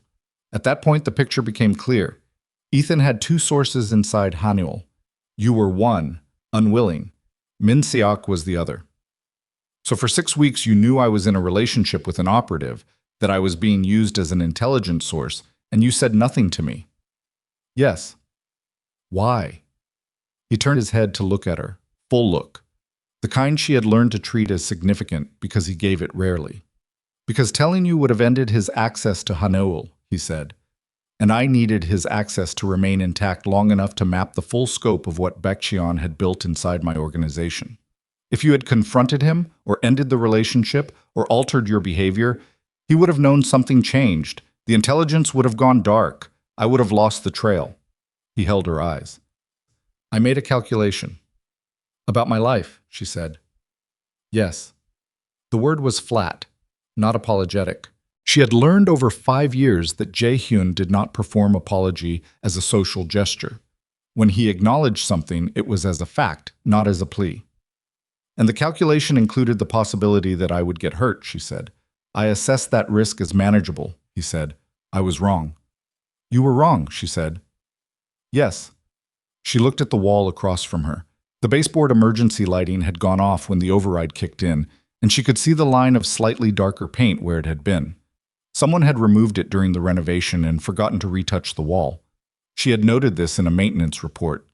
Nobody had fixed it. I'm angry at you, she said. I know. I'm going to be angry at you for a while. I know, he said again, and you're not going to apologize more than once. No. But you said the once. I said the once, he confirmed. She let that settle. It settled in the way true things settled, not comfortably, but fully. The baby, she said. Jae-hyun said nothing, waiting. Ethan told me he refused the directive. About the medication. She kept her eyes on the wall. I believe him. I don't know what to do with believing him, but I believe him. What do you need to do with it? Jae-hyun said. I don't know yet. She put her hand on her own abdomen. Not consciously. The hand moved before she instructed it to, the way the body moved toward things it was already decided about before the mind caught up. I haven't decided anything about any of it. I've been in triage mode for 3 weeks, and then actual triage mode for the last 2 hours, and I haven't had a moment to just... She stopped. You don't have to decide tonight, he said. I know. You don't have to decide anything tonight, except whether you're going to let someone look at you medically before we leave this building. She almost laughed. It was the most Jae-hyun sentence she had ever heard him produce, the emotional weight of the situation managed by converting it immediately into a logistical action item. I'm fine, she said. You're 12 weeks pregnant and you just climbed 43 floors. And you just climbed 43 floors in a suit. I'm not 12 weeks pregnant. Fair, she said.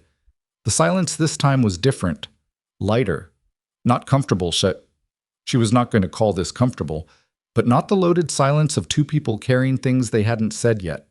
More like the silence of people who have said the necessary things and are resting before the next necessary things. The estate outside Busan, she said. He looked at her. I've sent correspondence to that address 4 times in 5 years, she said. Package deliveries, documents. I've never asked about it. No, he said. You never did. Is it a safe location? The safest I have. She nodded slowly. My apartment is compromised. You said as much in the archive room. Ethan knew the address, he's been there, and even if he's removed himself from Baekcheon's network, there are people in that network who have the information. Yes. My office is in a building that was just the site of an organized incursion by a hostile criminal organization. Temporarily, he said, it will be secured. Temporarily is not tonight. No, he said, not tonight. She was quiet for a moment. Outside the building, 43 floors below, Seoul continued. She could not hear it from here, but she knew it was there. The particular density of a city that did not stop for the private catastrophes occurring inside its towers. I'm going to need some things from my apartment, she said. Before I go anywhere, there are things I'm not leaving in a compromised location. I'll send people. No, there are things I need to get myself. She thought about her mother's photograph on the nightstand, the specific blue notebook she had been writing in for 6 years, the box under the bathroom sink that contained her medical records in a folder labeled exactly what it was because she had always believed in labeling things correctly. Some things you send someone else for and some things you go yourself. I know the difference. Jae-hyun looked at her for a moment. We go together. Not we can go, not I'll take you. We go together. Delivered a straightforward fact the way he delivered all facts, but with a quality underneath it she was beginning to recognize. So, the quality of a man who had been alone inside his own arrangements for so long that the impulse to include another person still came out sounding like logistics, even when it was something else. Okay, she said. They sat for another minute. She was aware of his breathing beside her, the steady in and out of a man who had genuinely regulated his system after significant exertion, and she matched her own breathing to it without deciding to, and felt something in her chest begin to loosen at a rate that was slow enough to be trustworthy. Park came back. He stood at the end of the corridor and did not approach, reading the situation with the peripheral intelligence of a man who had been working for Jae-hyun long enough to understand which moments were operational and which were not. Building is clear, he said. External contractors have arrived. 1843 floor is locked down. The medical team is in the lobby. He paused. Caldwell's wound needed 4 stitches. He's asking about arrangements. Jae-hyun looked at Amara. She thought about Ethan in a lobby somewhere below them, with 4 stitches and no organizational affiliation, and a problem with Baekcheon that did not end with tonight's operation regardless of how tonight's operation ended. He stays in protective custody until we know the full scope of Baekcheon's response to tonight, she said. After that, she stopped. After that, I think that's his decision. He made choices tonight that cost him something. What he does with whatever comes next is his. Park looked at Jae-hyun. Jae-hyun said, "You heard her." Park nodded, went back around the corner. Amara looked at Jae-hyun. "You're going to have to stop doing that," she said. "Doing what?" "Looking at you for confirmation of things I've already said." Something moved in Jae-hyun's expression that she had seen only a few times in 5 years and had never had a clean word for. The closest she had come was the look of a man who finds something genuinely surprising in a world that has mostly stopped surprising him. "Old habit," he said. "Break it," she said. He looked at her for a moment. Then he said simply, "Yes." They got up off the floor. Her knees made their opinions known again. She straightened her jacket, a habit so ingrained it operated independent of context, the professional reflex of a woman who had spent years ensuring she looked composed in spaces that would have preferred she didn't. And she picked up her handbag from where she had dropped it inside the archive room doorway, and she put it on her shoulder. The pregnancy test was still inside it. She had a moment of awareness of that. The object that had started all of this. 2 pink lines in a plastic casing, sitting inside her bag between her phone and her wallet and her work key card. And she thought about the floor of this room 2 hours ago, and the decision she had made in that room to get up and go 2 floors higher and tell the truth to someone who had a right to know it. And she thought about everything that had followed from that decision, and she thought, yes. Yes, that was the right thing. It cost significantly more than she had budgeted for. It was still the right thing. She walked with Jae-hyun to the stairwell. The fire doors above 35 were still magnetically sealed. She would need to go back to the panel and release them manually, which she did, taking 2 minutes at the safe, while Jae-hyun waited in the doorway. And then the building breathed differently, the sealed pressure releasing, and they began to descend. Going down was different from going up. Slower in some ways, her legs had opinions about stairs that required she negotiate with them step by step. Faster in the sense that there was no urgency anymore, nothing pursuing them, nowhere they had to be before something worse happened. They could simply go down. She counted the floors the way she always counted things, not because she needed to, because it was what her mind did in quiet moments. Organized, cataloged, accounted for. Floor 38, where Park's team had met resistance. Floor 30, where Min Seok's people had poured through the connecting corridor. Floor 18, where they had stopped to listen and known they were almost out of time. Floor 1, the lobby. The lobby of Hanul Tower, at what her phone told her was 2:47 in the morning, looked like the aftermath of a contained emergency, which is exactly what it was. External security personnel in the near corner, 2 of them in the distinctive jackets of the contractor firm Amara had coordinated the building's external security contract with 18 months ago. A medical team, 4 people, equipment case open, the calm efficiency of professionals who had been called to unusual situations before. Park's remaining security team, reorganized and present. A woman from the building management company whom Amara vaguely recognized, sitting in a lobby chair with a phone pressed to her ear and the expression of someone managing several conversations simultaneously. Ethan was in a chair near the east wall, his jacket off, a white bandage visible below his left ribs. He was sitting upright, which she took as a reasonable sign.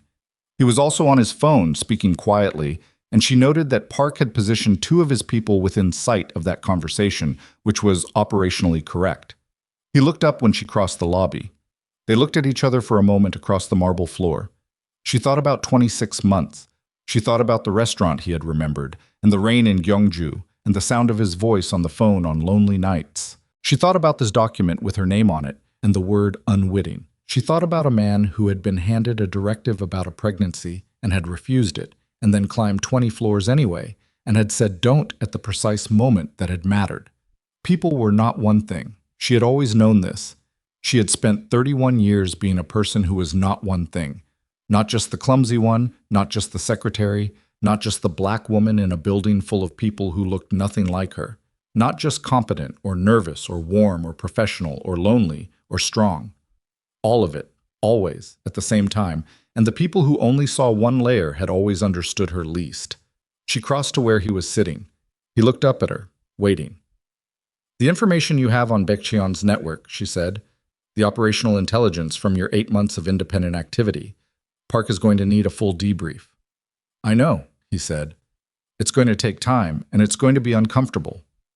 "I know that too." She looked at him. "When it's done, when everything is accounted for and documented, and the people who need to make decisions have made them, what do you want to do?" He seemed to consider whether she was asking what she appeared to be asking. He seemed to determine that she was. "Go somewhere quiet," he said, "for a while. Somewhere Baekcheon won't find you immediately." "That's a shorter list than I'd like," he said, "but it exists."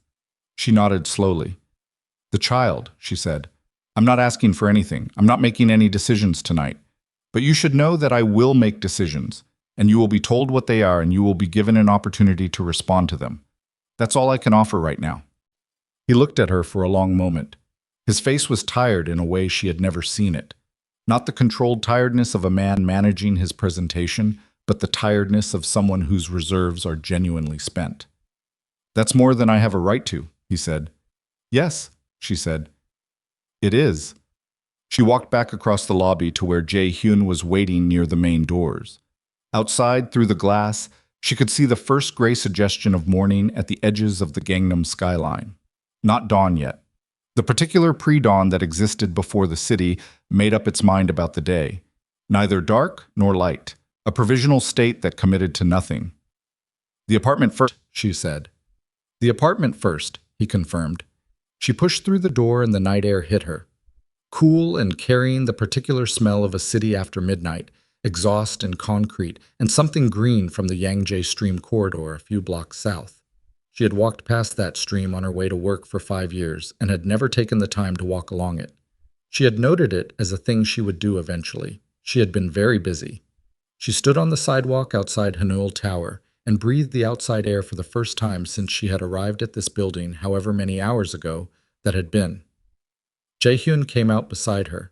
He looked at the street, then at her. "Are you cold?" he said. She had not noticed until he asked. Then she noticed. He took off his jacket without discussion and held it out. She looked at it for a moment.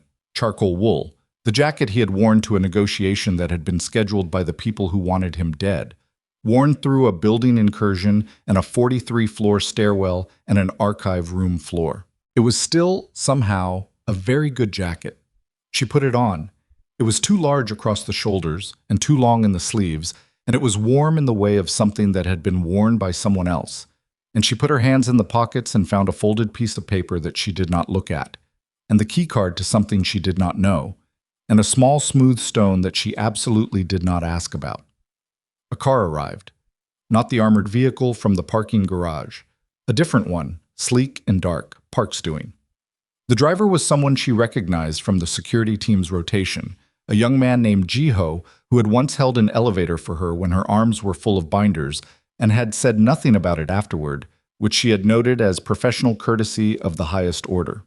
She got in. Jae-hyun got in beside her. The door closed. The car moved into the pre-dawn streets of Gangnam, and through the window she watched the tower recede, 43 floors of lit windows in the darkness. The building that had been her professional home for 5 years, inside which an enormous amount of documentation and accounting and consequence still waited to be handled, none of which was going to be handled tonight. Tonight was done. She put her head back against the seat, not closing her eyes, just resting the weight of her head on something that would hold it for a moment. "The stone," she said. Jae-hyun looked at her. "In your jacket pocket, the smooth one." A pause. "Jeju Island. 15 years ago." She waited for more. More did not come. She decided that was acceptable. People carried things in their pockets for reasons that were theirs, and the weight of asking about all of them was more than one night could hold. "When we get to Busan," she said. "Yes." "I'm going to need a real desk, not a temporary setup. A real desk with adequate surface area and a filing system that I design." He looked at her. "All right." "And I'm going to need access to the building documentation archive, remotely.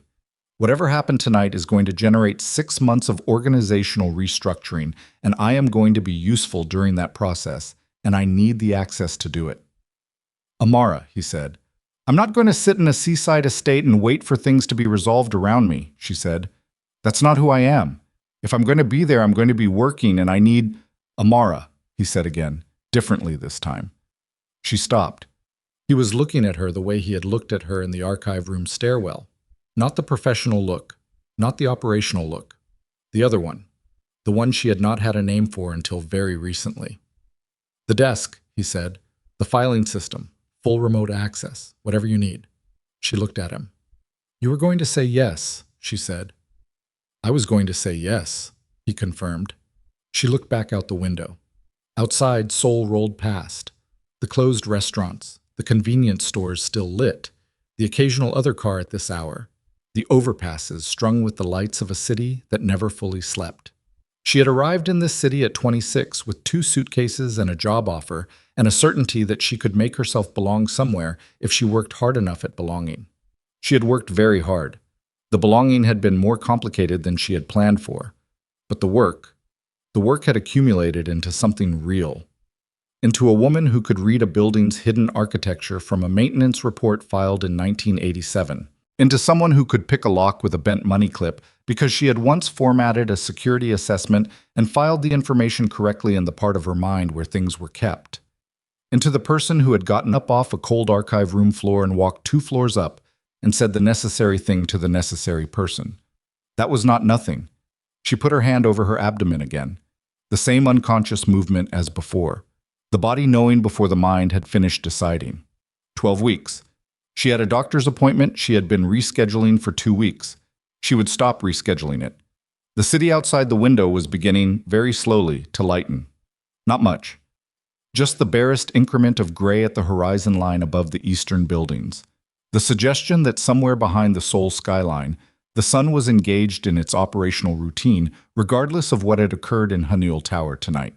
She was tired. She was also, she realized, underneath the exhaustion and the anger and the grief and the long residue of 3 weeks of carrying something alone. Still here. Still in the city. Still in the car. Still herself, recognizably, in all her imperfect and unstreamlined specificity. That was enough for tonight. That was, she decided, quite a lot. Beside her, Jae-hyun sat with his jacket missing and his tie long since gone and his eyes looking at the road ahead, and he was quiet in the way he was always quiet. Not absent, not withdrawn, but present in the particular way of someone who had learned to occupy silence without filling it. She had spent 5 years misreading that quality as coldness. She understood now that it was something more specific, the quiet of a man who had decided, early and thoroughly, not to speak until he had something true to say.